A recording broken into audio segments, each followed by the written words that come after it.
इनकी माँ का नाम है राजरानी महारानी बाछन, पिता का नाम जेवर सिंह, दादी माँ का नाम अमूल्य अथवा रामकौर, रामपुर नहीं रामकौर, बाबा का नाम उम्रपाल। इनके गुरु का नाम है सिद्ध सामर्थ्यवान योगेश्वर योगी गुरु गोरखनाथ महाराज। मैया बाछन ने 24 वर्ष सेवा के लिए गुरु गोरखनाथ महाराज की। गुरु गोरखनाथ ने एक हप नाम की गूगल दी जिससे जहारवीर महाराज का जन्म हुआ। बोलिए सच्चे दरबार की। देखिए एक राज्य पड़ता है जिस राज्य का नाम है सिरसा पाटन, और सिरसा पाटन राज्य में एक छोटा सा नगर है जिस नगर का नाम है तोमरगढ़।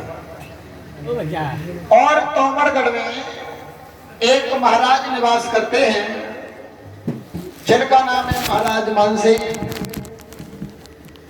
इनकी पत्नी का नाम है सारंगदेवी। मैया सारंगदेवी के गर्भ से 4 संतान पैदा होती है। सबसे पहले 2 बेटियां पैदा हुई, जुड़वा, मिनट 2 मिनट का फर्क है। 2 कन्याएं पैदा होती हैं जिनका नाम रखा गया बाछल और काछल। दोनों कन्याओं के बाद एक बेटी और पैदा होती है जिस बेटी का नाम रखा गया निराछल। तीनों कन्याओं के बाद एक बेटा पैदा हुआ जिस बेटी का नाम रखा गया हरिसी। 4 संतान पैदा हुई। धीरे धीरे धीरे धीरे समय व्यतीत होता जाता है। जब कन्याएं कुछ बड़ी होती हैं, एक दिन की बात, तीनों कन्याएं खेलते खेलते और अपने पिता के बाग में पहुंच जाती हैं। जब पिता के बाग में पहुंच जाती हैं, जाकर के देखा कि एक मोरनी के अंडा रखे हुए हैं, लेकिन बालापन की अवस्था है, कोई ध्यान नहीं दिया और खेल ही खेल में तीनों कन्याओं ने उन अंडों को फोड़ दिया। जैसे ही अंडों को फोड़ा है और मोरनी ने आकर के जैसे ही अंडों को देखा है फूटा हुआ पाया, क्रोध में आकर के श्राप दे दिया। श्राप नाय श्राप बद्वा। जैसे ही श्राप दिया है कि जाओ, मुझे मेरे बच्चों का मुख नहीं देखने दिया, तो मैं तुम तीनों को श्राप देती हूं कि आप हर जन्म में राजरानी महारानी तो बनोगी, लेकिन संतान का सुख देखने को नहीं देगी। यहाँ पर तीनों कन्याओं को श्राप लग गया, लेकिन बालापन की अवस्था है, कोई ध्यान नहीं दिया। लौट करके अपनी मैया सारंगदेवी के पास आती हैं। धीरे धीरे समय व्यतीत होता जाता है। जब कन्याएं बड़ी होती हैं, परियोगी होती हैं, एक दिन की बात, मैया सारंगदेवी ने अपनी कन्याओं को गुड़िया गुड्डा का खेल खेलते हुए देखा है।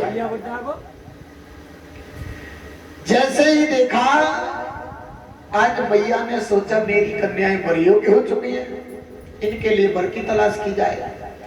हालांकि चिंता दोनों प्राणियों को होती है, माँ बाप दोनों को चिंता होती है बेटी की, लेकिन माँ को कुछ अधिक चिंता होती है। क्यों?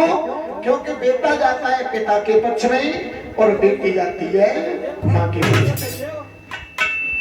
जैसे ही मैया ने अपनी कन्याओं को देखा है तो उसी समय दासी को बुलाया, कहा बहन चली जाओ और मेरे पिया राज्यसभा में बैठे होंगे, उनको प्रेम पूर्वक बुला करके लाओ।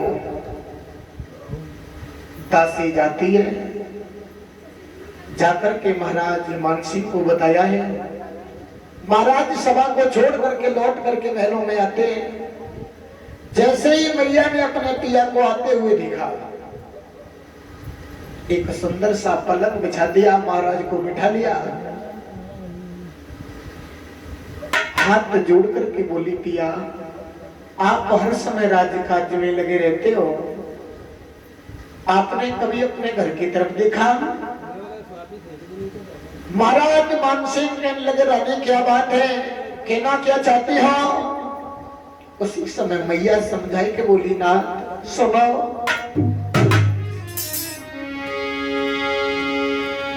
कि सैया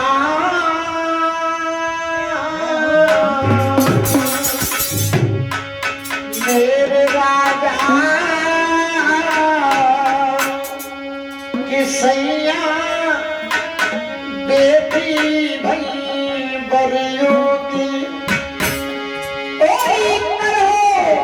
इनको प्यार सजाई है।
को समझाया। उसी समय महाराज मानसिंह कहने लगे, रानी अरे चिंता करने की कोई बात नहीं है। क्यों? रानी हमारा एक हितैषी राजा है, राजस्थान प्रांत में एक नगर पड़ता है जिस नगर का नाम है ददरेवा खेड़ा नगर। वहां के हमारे प्रिय मित्र हैं उम्रपाल, और उम्रपाल के दो बेटाएं हैं जिनका नाम है जेवर सिंह और नेवर सिंह। नाई और ब्राह्मण को भेजा है, सिक्का चढ़वाया।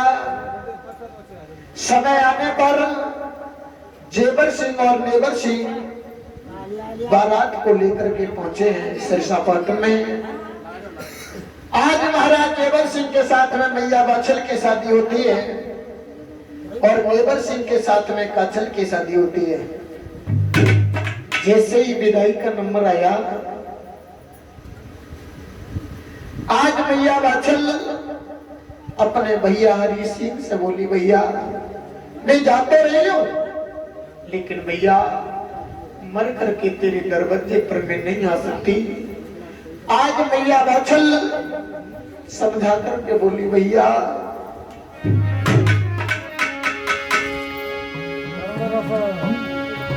अरे भैया जी मेरी जन्म नगरिया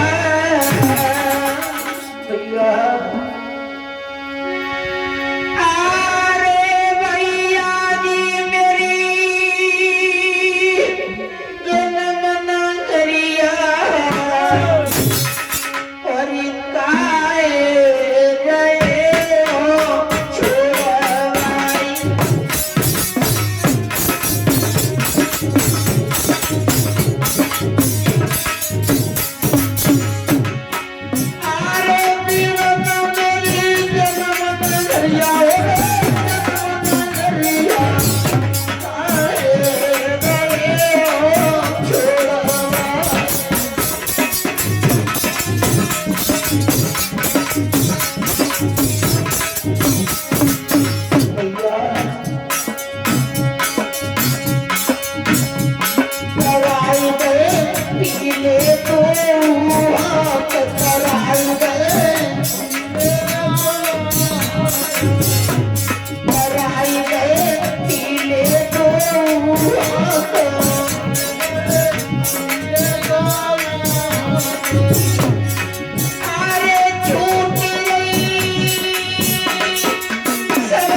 जब गले में गलबैया डाल करके रो रही है तो भैया ने समझाया।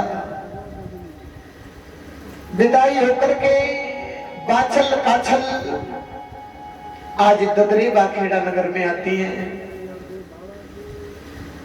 धीरे धीरे समय व्यतीत होता जा रहा है। धीरे धीरे आज 12 वर्ष व्यतीत हो गई।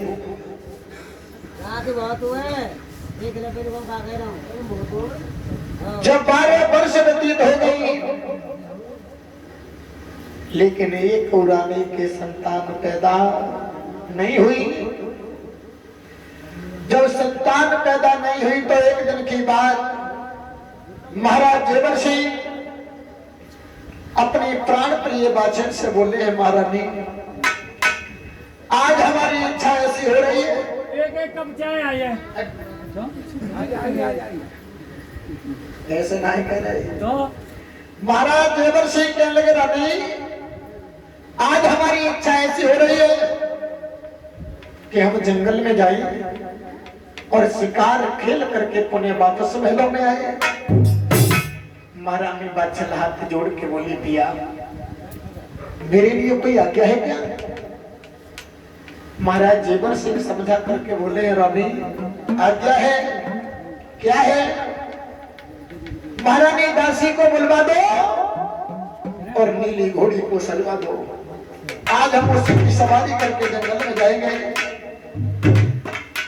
इधर महारानी बाछल ने आदेश पाते ही नीली घोड़ी को सजवाया। महाराज जेवर सिंह ना धोकर के पांचा वस्त्र पहन करके घोड़ी पर सवार हुए, चले ही वन की ओर।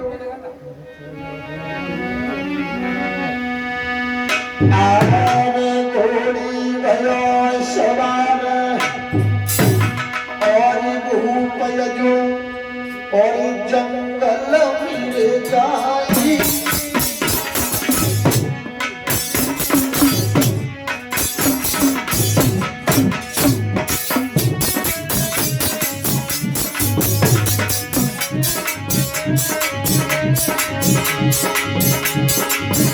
अरे घोड़ी भयो सवार और जंगल में जाई। भैया सुनो कहे गई शिकार कोई नजर नहीं आई।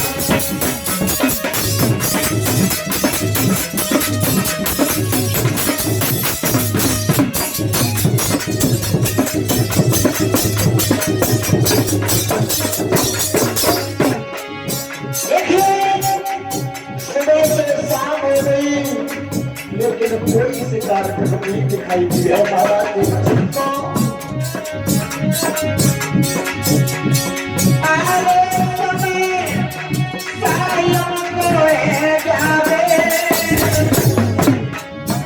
और भाई जंगल के बीच भूप सारे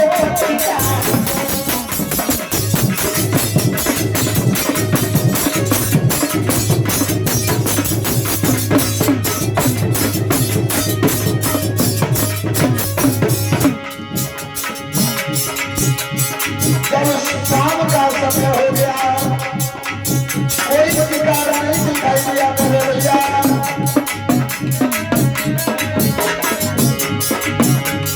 अरे घोड़िया के दौड़ाई, अरे घोड़िया के दौड़ाई और भाई जंगल के बीच घुस गई रखने को जा।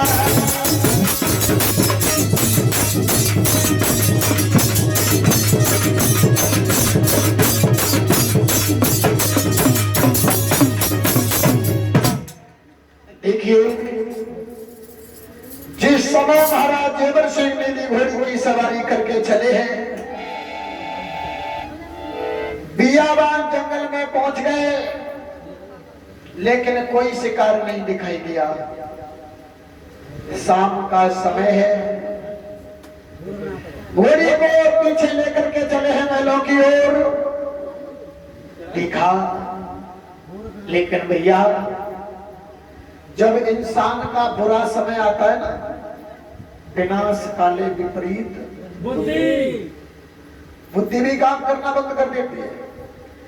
महाराज जेवर सिंह वन में खड़े सोचा कि मैं अपनी जिंदगी में अपने जीवन में पहली बार चलाऊं, शिकार खेलने के लिए आया हूं और मैं लौट करके खाली हाथ महलों में पहुंच गया तो मेरी रानी मुझसे पूछेगी पिया काय की शिकार करी? हट गया आगे जंगल में तो हटे नहीं है का जाल पे काटा कबूतर ने को। जैसे ही महाराज जेवर सिंह को क्रोध आ गया, उस वन में आग लगाई है। इधर ठंडी ठंडी हवा चल रही थी और जैसे ही अग्नि प्रकट की है तो अग्नि एकदम दौड़ने लगी है, जलने लगा है वन। उसी वन के मध्य में एक हिरणों का झुंड रहता है। 7 हिरनियां ही और 7 हिरनियों के बीच में एक हिरण है। जैसे ही महाराज जेवर सिंह ने हिरण को देखा, कर्कश से निकाला तीर, धनुष पर रखा और छोड़ दिया।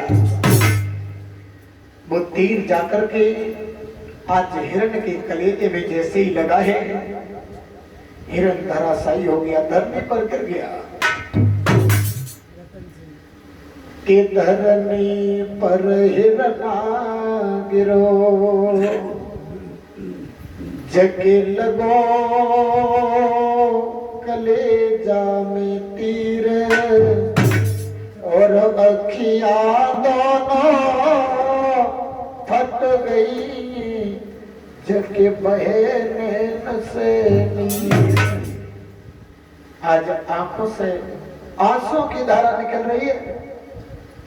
7 हिरनियों ने जैसे ही अपने पति को धरती पर देखा, आज झुंड बनाकर के खड़ी हो गई। तब तक महाराज जेवर सिंह दौड़ करके हिरण के पास आ गए। आज हिरण अपनी फटी फटी आंखों से देख रहा है महाराज जेवर सिंह को, और जैसे ही देखा तो अंतिम सांसों में वो हिरण समझा करके बोला, महाराज आपने अच्छा नहीं किया।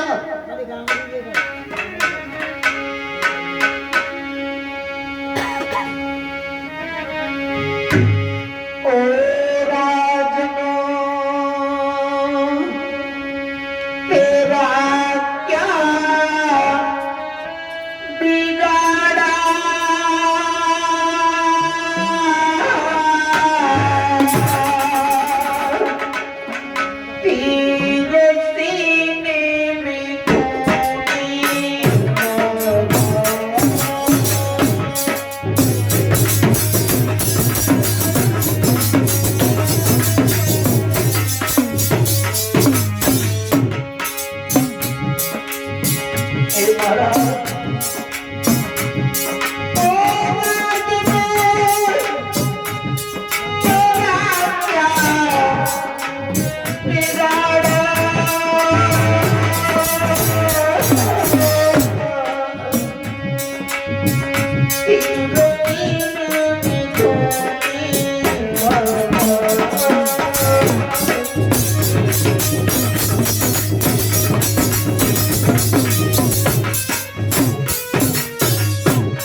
अरे मुझे अपने मरने की चिंता नहीं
बने के महाराज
अंतिम श्वासों में बोला है महाराज, अरे मुझे अपने मरने की चिंता नहीं है।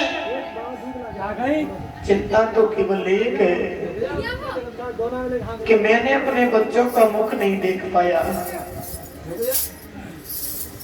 इतनी बात कहने के बाद आज हिरण का बारात हो गया, और जैसे ही हिरण का बारात हुआ, सातों हिरनियां रो करके बोली, और राजा, बगैर पति के पत्नी का जीवन अधूरा हुआ करता है, लेकिन हम सातों बहन मिलकर के तुम्हें श्राप देती हैं। महाराज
क्यों रे राजा, अपने जीवन में कभी सुख से भोजन नहीं कर सकते हो, लेकिन महाराज हम सातों बहनें मिलकर के श्राप दे रही हैं कि जाओ तुम्हारी एक पुत्र पैदा की तो चलती क्या है, एक कन्या तक पैदा नहीं होगी जिसके पैर पूज करके तेरा उद्धार हो जाए। और जैसे ही राजा ने इतनी बात सुनी, देखिए हिरनियों का श्राप लग गया राजा को, मैया वाचल को भी श्राप लगाए, मोरनी का श्राप लगा बालापन की अवस्था में। अब देखिए दोनों प्राणियों को श्राप लग गया, क्या संतान हो सकती है? लेकिन मैया कर्म बनाने से बनता है, कर्म बनाने से बनता है। आज महाराज जेवर सिंह लोटवर के महलों में आते हैं और महारानी ने अपने पिया को आता हुआ देखा।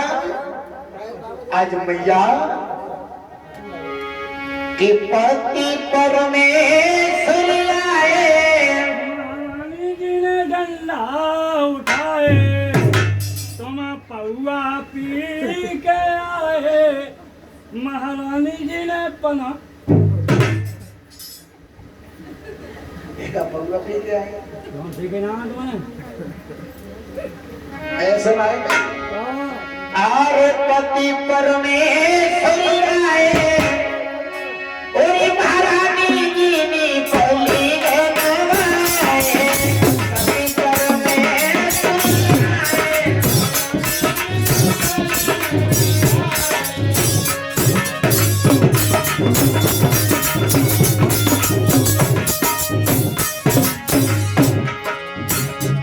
अरे बैठी जाओ मेरे सैया,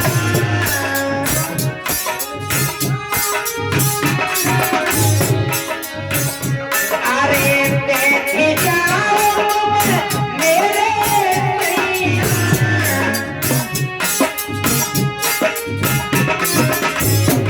अरे रानी काम लागी मैया,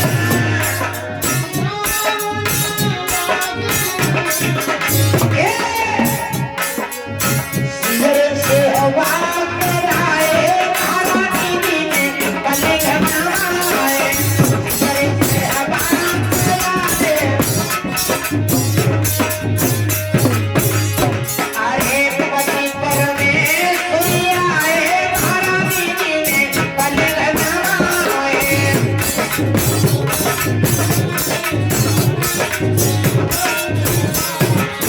वो क्या? अरे बैठ गयो राजा बिरबन्ना,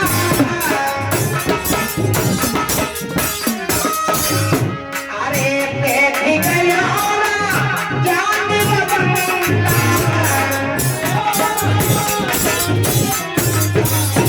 अरे रानी ढोल लागी पंखा,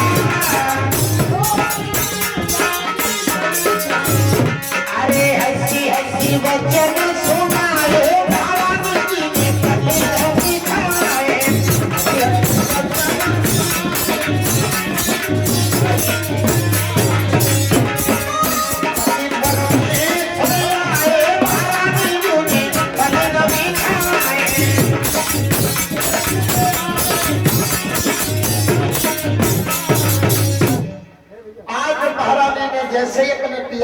हुआ देखा, एक सुंदर सा पलंग बिछा दिया, महाराज जेवर सिंह को बैठा लिया। अब मैया बाछल ने सोचा थोड़ी शांति बना रखी। मैया बाछल ने सोचा कि मेरे पिया सुबह से निकले और भूखे प्यासे भी हो गए, क्यों ना अपने पिया के लिए मैं भोजन की व्यवस्था करूं। देखिए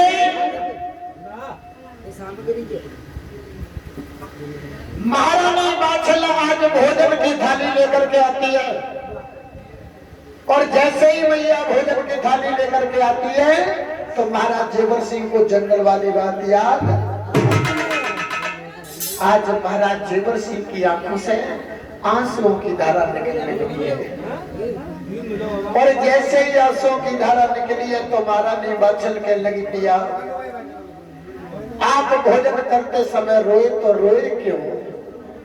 पिया आप भोजन करते समय रोए तो रोए क्यों? पिया बोलो।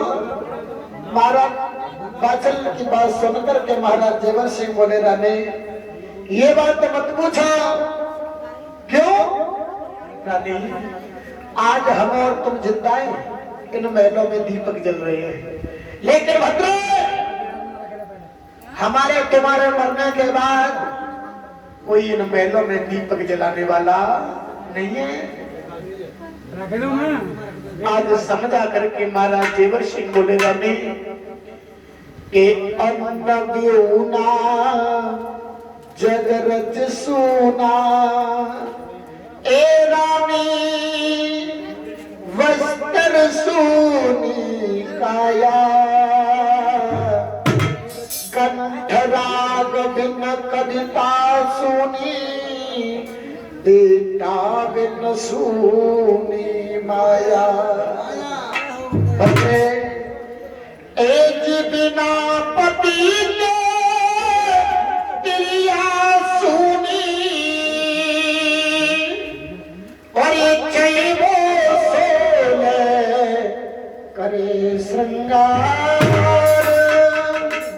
और बिनु भैया के बहिना सुनी, जय कुनबा में हो रानी। तो इतनी अभागिन है जो तेरी कोख से एक पुत्र ने जन्म नहीं दिया जिससे मेरा वंश चल जाता। आज मैया ने जैसे ये आवाज सुनी है तो आज वो दुखियारी माँ परम पिता से बोली है, दीन बंधु दीनानाथ आवे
चलो लगा रहे हो?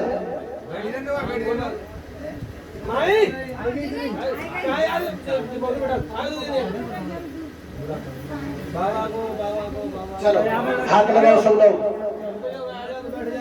आगे बोला यहाँ पे लगाए लो कचू, खाली में चला बोला। अरे तो बोला बोला बोला एक दूसरे के हाथ से हाथ लगाओ।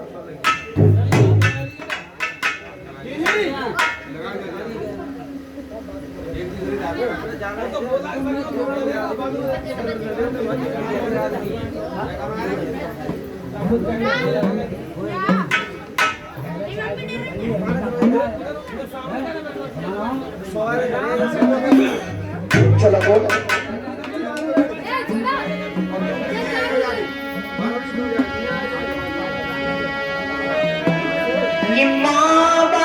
छल के लाड़ ले और जेवर सिंह के तोता प्यारे दर से लोग ने बाबा भागी जग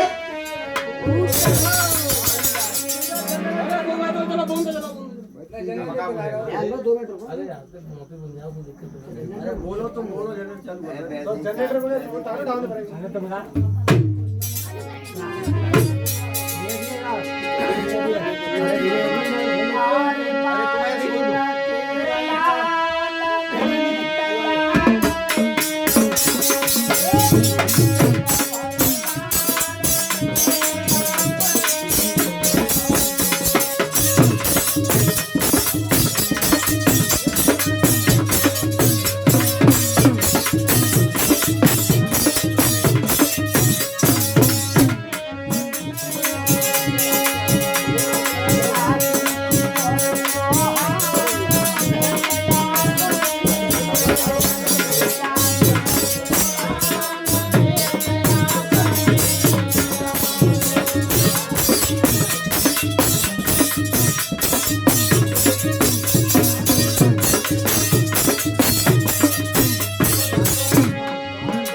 पूरी करो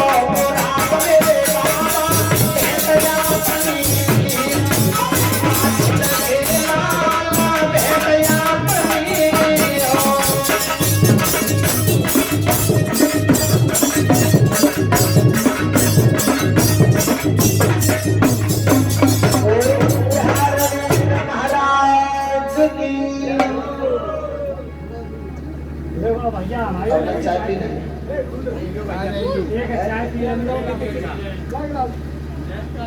तुम मत पियो, बीमारी है तुम्हें। हाँ तुम्हें बीमारी है, हाँ तुम्हें की बीमारी है।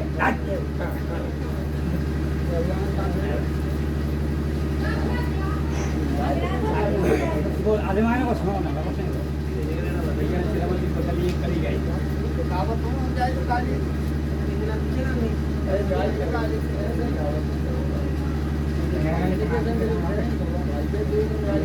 माला का आधा माला आधा माला नहीं कर हम तो बात करते आ रहे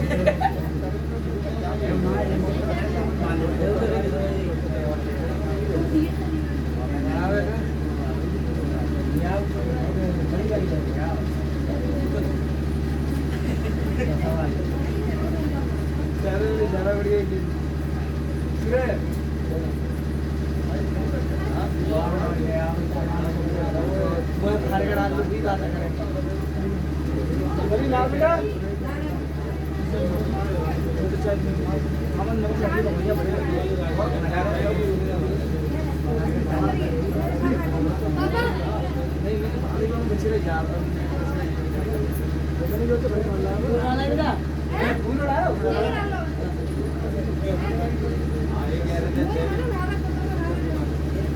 गली आने से बोल रही है जाता हूँ तो दूर है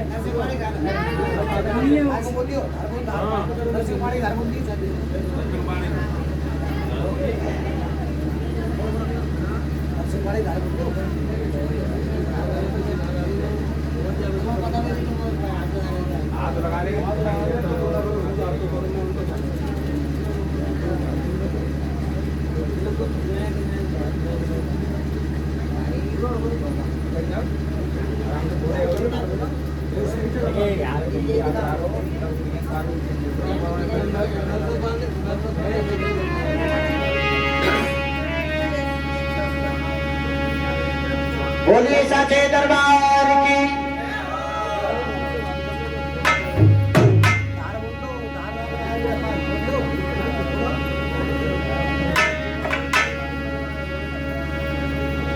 ओम पर ब्राह्मण दिन में परमात्मा धीरे तो नमो सिंह प्रचोदयात् स्वाहा।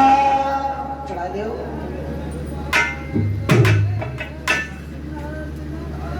आज देखिए जिस समय हालांकि थोड़ी लगा दो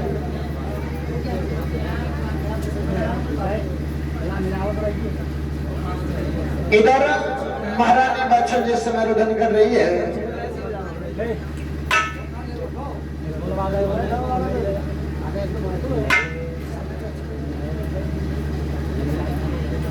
महारानी बादशाह आज अपने पिया को समझा करके बोली पिया मेरे कोई संतान नहीं हुई। अब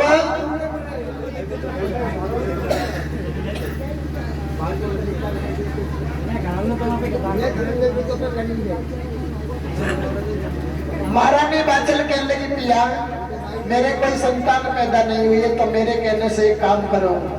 क्या पिया मेरे कहने से आप अपनी दूसरी शादी कर लो। दूसरी शादी कर लो।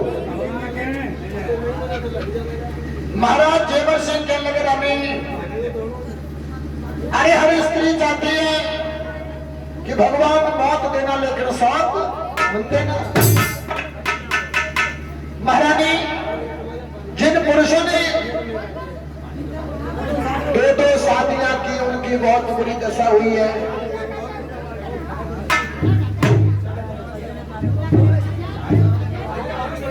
देखिए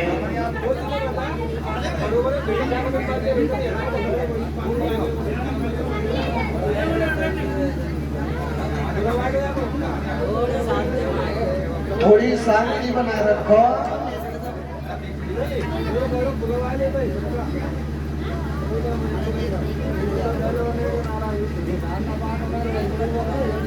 महारानी बादशाह को समझा करके महाराज जेवर सिंह कहने लगे रहने अरे जिन पुरुषों ने दो शादियां की उनकी बहुत बुरी दशा हुई है।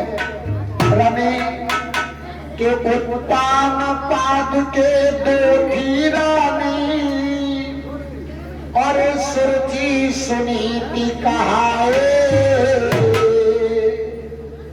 5 वर्ष के ध्रुव बेटा को वन में जाने पठाए। अगर महाराज उत्तान पाद के 2 स्त्री न होती तो बेटा ध्रुव को वन में नहीं जाना पड़ता। और सुना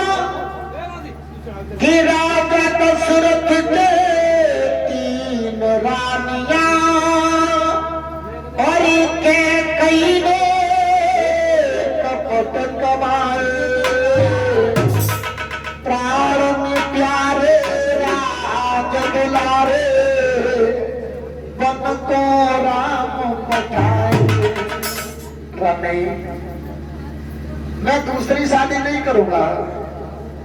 सोई महारानी समझा करके बोली, पिया अगर दूसरी शादी नहीं करना चाहते हो तो आप एक काम करो, मेरे कहने से काशी शहर से ब्राह्मणों को बुलवाओ और ब्राह्मणों को बुलवाने के बाद उनसे कहो कि अपनी अपनी पत्रा खोल करके देखें हमारे नसीब में कोई बेटी बेटा है या नहीं है।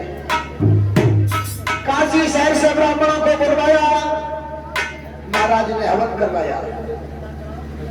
हवन करवाने के बाद कहा, ये ब्राह्मण देवताओं, आप हमारे कहने से अपनी अपनी पत्रा खोल करके देखो कि हमारे नसीब में कोई बेटी बेटा है या नहीं है।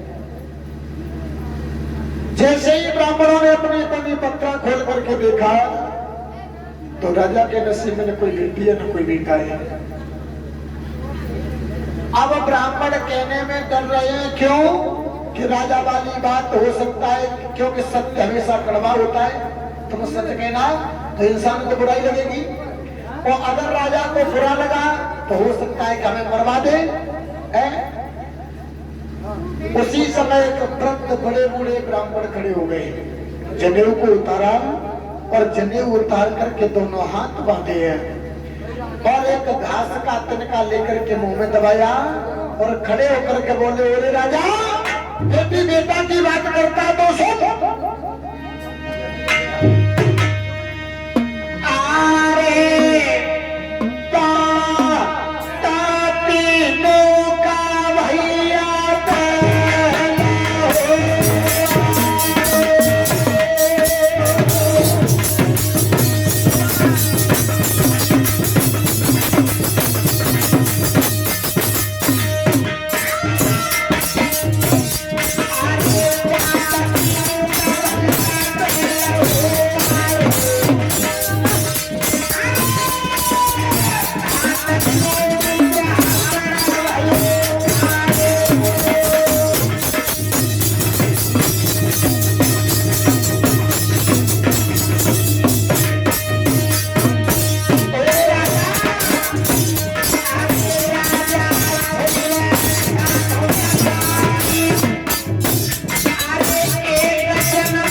लेकिन भैया, जब इंसान 100 अच्छे कर्म करता है 100, तब एक बेटा पैदा होता है, और जब इंसान 125 अच्छे कर्म करता है तब एक बेटी पैदा होती है। जिस घर में बेटी नहीं होती है वो घर नरक के समान होता है। आज महाराज जेवर सिंह ने जैसे इतनी बात सुनी है तो आज सर पकड़ करके बैठ गए। राजा रानी रोने लगे। अब ब्राह्मणों ने सोचा कि अगर हमारे सामने राजा रानी मर गए तो हमें हत्या लग जाएगी। अरे हमें काम ऐसा करना चाहिए कि सांप भी मर जाए और लाठी भी बच जाए। है?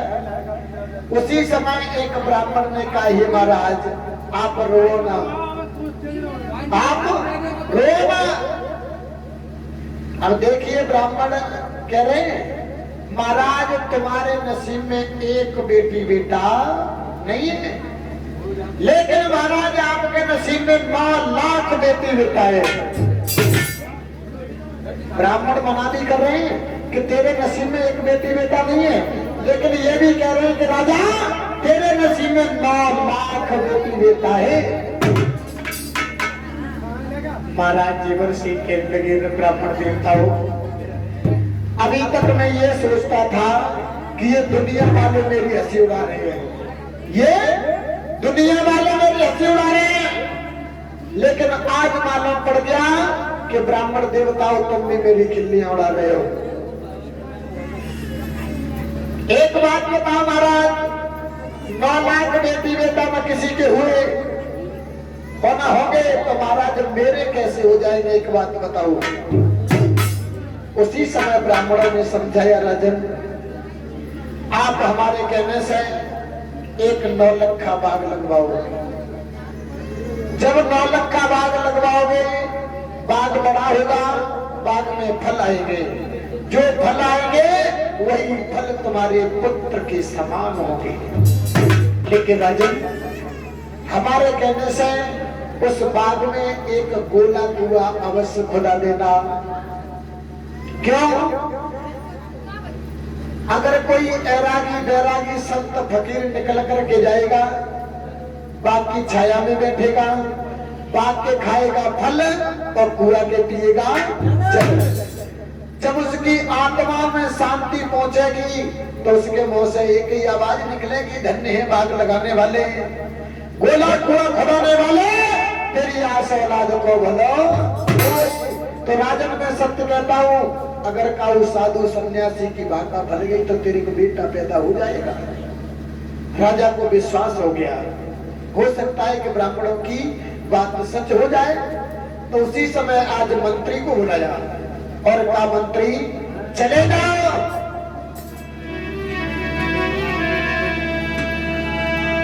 अरे मंत्री लियो बुलाई और देश का मुल्क में भी जगा दे।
बात को रखाने वाला भी होना चाहिए।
कुआ खुदवाया, 9 लाख का बाग लगवाया।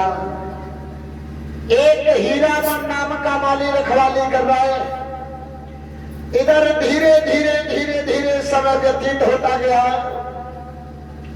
जब बाग बड़ा हुआ, बाग में फल फूल मेवाए हैं, फल वाले पर फल आ रहे हैं, फूल वाले पर फूल आ रहे हैं। फरी का कह रही है केला की भरी कहता है ना, कहता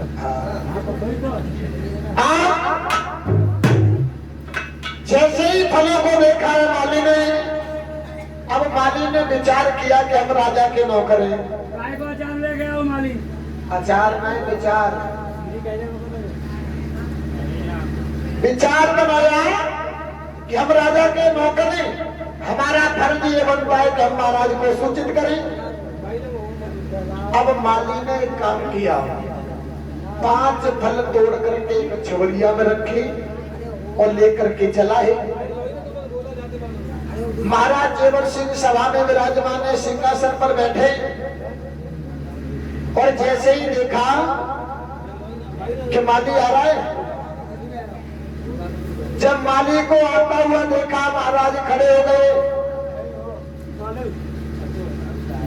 जब महाराज खड़े हुए और जैसे ही दृष्टि उन फलों पर पड़ती है, फलों को देखा है तो फल मुरझा गए, यानी सूख गए,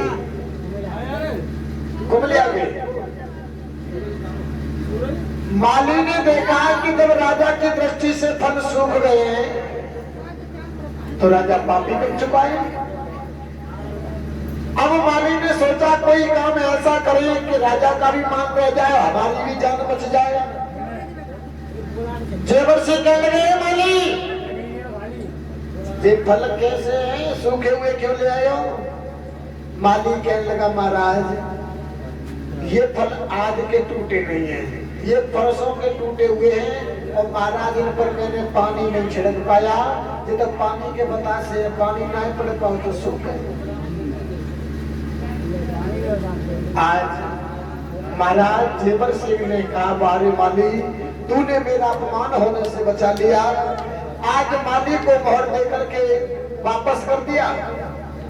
कहा, माली चले जाओ, कल सुबह हम आएंगे, बात को देखेंगे, बात के साथ परिक्रमा करेंगे, उसके बाद हम फल की छूट करेंगे, बात की छूट करेंगे। पहला फल तोड़ करके गंगा जी को देंगे, दूसरा फल अपनी मान्य को देंगे, उसके बाद हम बात की छूट करेंगे, चले जाओ। माली लौट करके आता है। सुबह हुआ, महाराज जेवर सिंह ने अपने पिता के लिए हाथी सजवाया, माँ के लिए डोला सजवाया, मैया बाछड़ के लिए डोला सजवाया, और स्वयं नीली घोड़ी पर सवार होकर के चले हैं। अब देखिए, महाराज चले अपनी प्रजा को साथ में लेकर के। जब प्रजा को साथ में लेकर के चले हैं, इधर देवराज इंद्र घबराने लगा। देवराज इंद्र ने सोचा कि अगर मेरा सिंहासन चला गया तो मुझे नौकर बनना पड़ेगा, ये राजा जाकर के हवन यज्ञ करेगा तो मेरा इंद्रासन चला जाएगा। दौड़ करके भगवान विष्णु के पास पहुंचा, कहने लगा, हे महाराज आप यहाँ पर बैठे हो, मेरा सिंहासन जाने वाला है। भगवान विष्णु कहने लगे, इंद्र चिंता न करो। उसी समय सूर्य पुत्र शनि को बुलाया। काहे शनि देव, मृत्यु लोक में, मृत्यु लोक कोई दूसरी जगह नहीं है, यही लोक है जहाँ पर जीव आता है और चला जाता है। कहा कि जाओ, मृत्यु लोक में एक राजा हुआ है जिसका नाम है जेवर सिंह, वो यज्ञ करने के लिए जा रहा है, उसका यज्ञ विध्वंस कर दो, चले जाओ। अब शनि देव चले, लेकिन भैया अगर किसी इंसान पर शनि आएगा तो कम से कम 3.5 वर्ष के लिए आएगा, कम से कम 3.5 वर्ष के लिए आएगा। अगर उससे भी ज्यादा आएगा तो 7.5 वर्ष के लिए आएगा, और उससे भी ज्यादा आएगा तो 12 वर्ष के लिए आएगा। जिस इंसान पर 12 वर्ष के लिए शनि आ जाए वो इंसान 12 बार हो जाता है, और 12 दिए 36 वर्ष के लिए राजा जेवर सिंह की खोपड़ी पर विराजमान हो गया। ब्राह्मणों ने समझाया, राजन अभी आप रुक जाओ। क्यों? क्योंकि आपके ऊपर शनि का वास है। राजा जेवर सिंह कहने के, ब्राह्मणों मुझे समय नहीं है, मेरे पास इतना समय नहीं है कि मैं रुक जाऊं। उसी समय एक काली पट्टी आंखों से बांध दी है और काली पट्टी बांध करके आज बाघ के साथ फेरा लेने लगे हैं। 6 फेरा लग गए। अब शनि ने अपना प्रकोप दिखाना शुरू कर दिया। राजा को क्रोध आया कि मैं एक राजा हूं, मैंने बड़ी धूमधाम से बाघ लगवाया, लेकिन अपना बाघ जी भर के देखा नहीं। उसी समय राजा ने पट्टी को खोल दिया और जैसे ही दृष्टि भर के बाघ को देखा, भैया गजब हो गया। अरे जब राजा ने भैया ने गारे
को दृष्टि भर के देखा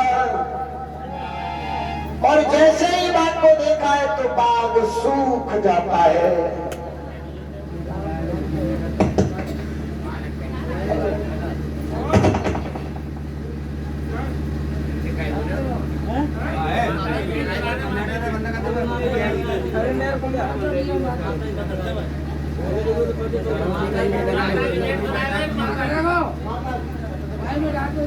डाल के रखते बेटा पानी फिर वाला खबर में डाल उठा कर मत हो हां कुछ के रखते हो सुनाया बंद करेगा को बंद कर दे बंद कर वाली पहले तार डालना नहीं तार डालो तो बता दे कह रहे करंट ब्रांड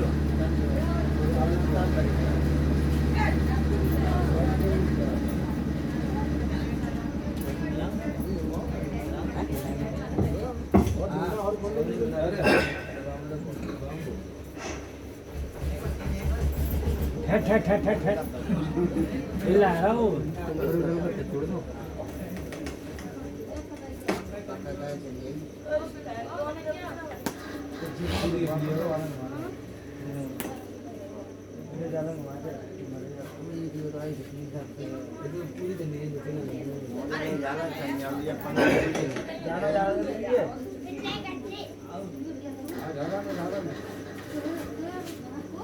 अरे बुझे भैया पे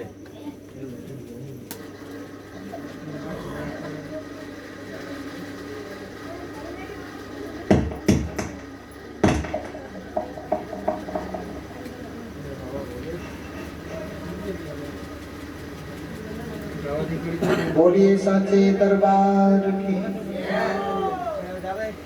आज देखिए महाराज जेवर सिंह ने जैसे ही दृष्टि को घुमा करके बाघ को देखा, बाघ देखते ही सूख जाता है।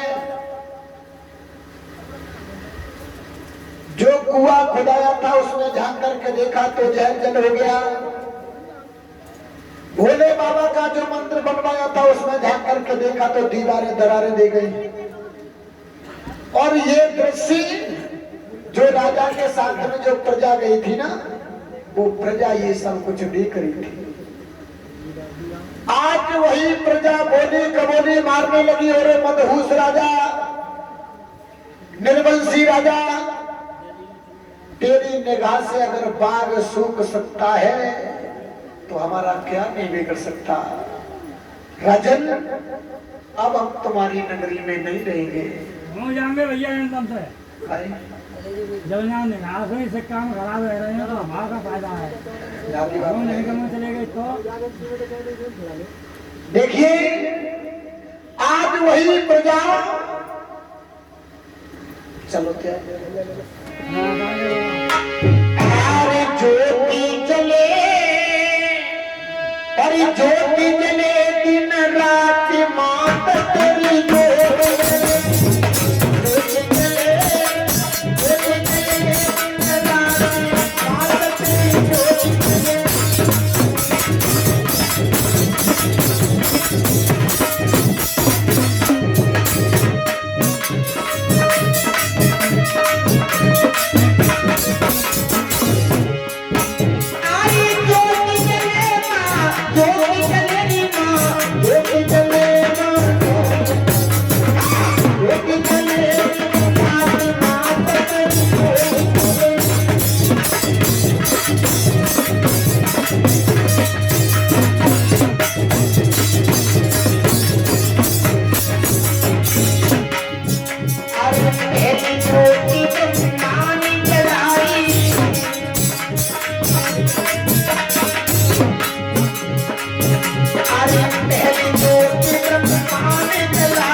आए मरा भक्तने बजो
यार सब बैठना बढ़िया ऐसी क्या गलती भैया भैया हम पे हाँ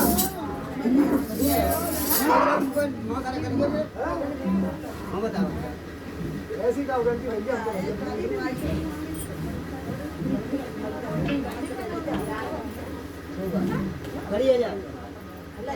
छोड़ दो छोड़ दो छोड़ दो छोड़ दो हाँ माता ऐसी क्या गलती यही होती है बोल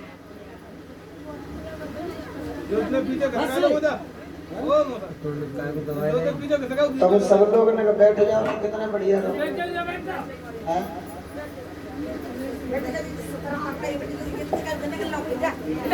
बैठ जाओ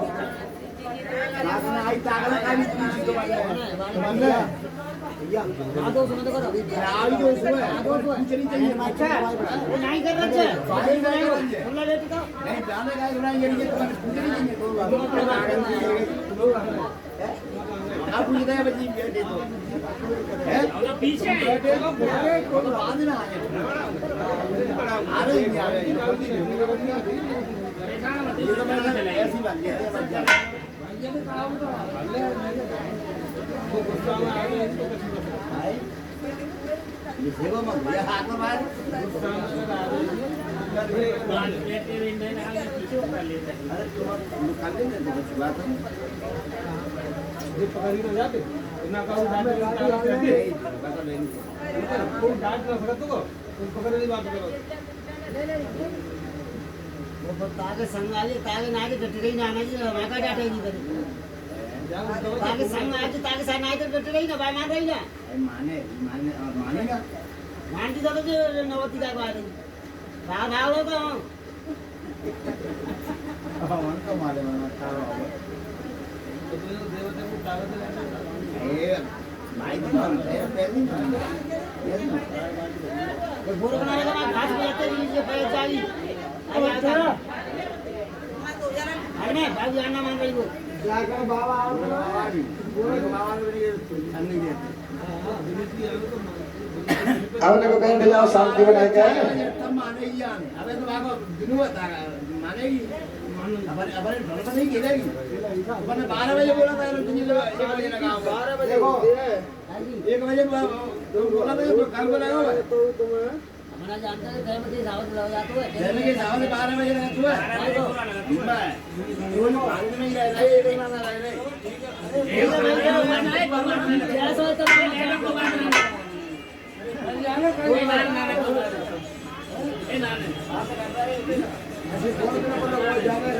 रिकॉर्डिंग चल रही है भाई